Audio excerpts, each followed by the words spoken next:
আসসালামু আলাইকুম। আজকে আমি ইলিশ মাছ দিয়ে কচুর শাক রান্না করব।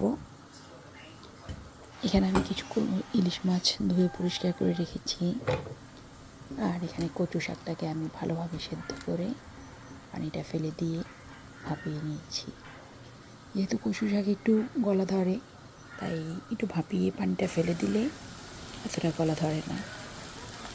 এখানে আমি হলুদ, মরিচ, জিরা, পেঁয়াজ, রসুন, আদা, একটু গোটা জিরা, একটু শুকনো মরিচ দিয়ে মশলা করে নিয়েছি। এরপর আমি ইলিশ মাছগুলোকে এটার সঙ্গে যুক্ত করে দিচ্ছি। এই ভাজা মশলাটার মধ্যে ইলিশ মাছ দিয়ে কতক্ষণ আমি একটু ভেজে নেব, যেহেতু মাছটাকে আগে ভাজিনি। এভাবে মাছ ভেজে নিলে মাছের টেস্টটা একটু বেড়ে যায়। এরপর আমি কিছু পানি দিয়ে ভালোভাবে মাছটাকে কষিয়ে নেব। খুব সুন্দর কালার এসছে, মাশাআল্লাহ।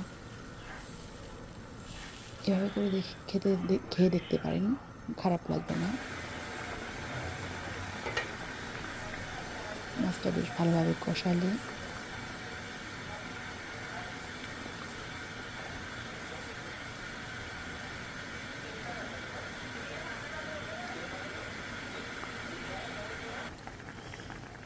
মাছটা খুব ভালোভাবে কষিয়ে গেছে।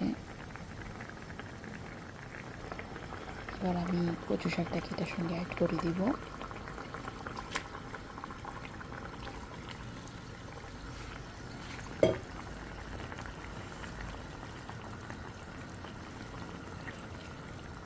কচু শাক আমরা অনেকভাবেই খাই, কখনো এটা ভাজি করে, কখনো বা রান্না করে। এক একজন এক একভাবে রান্না করে। কেউ চিংড়ি মাছ দিয়ে রান্না করে, কেউ ভাজি করে। আজকে যেহেতু আমার বাসায় চিংড়ি মাছ ছিল না, তাই আমি ইলিশ মাছ দিয়ে ট্রাই করেছি। আপনারা এভাবে করে দেখতে পারেন, খারাপ লাগবে না।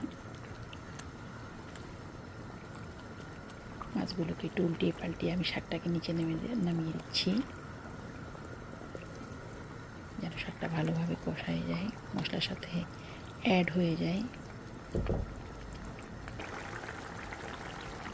এই তো কিছুক্ষণ কষিয়ে তারপর পানিটা শুকিয়ে এলে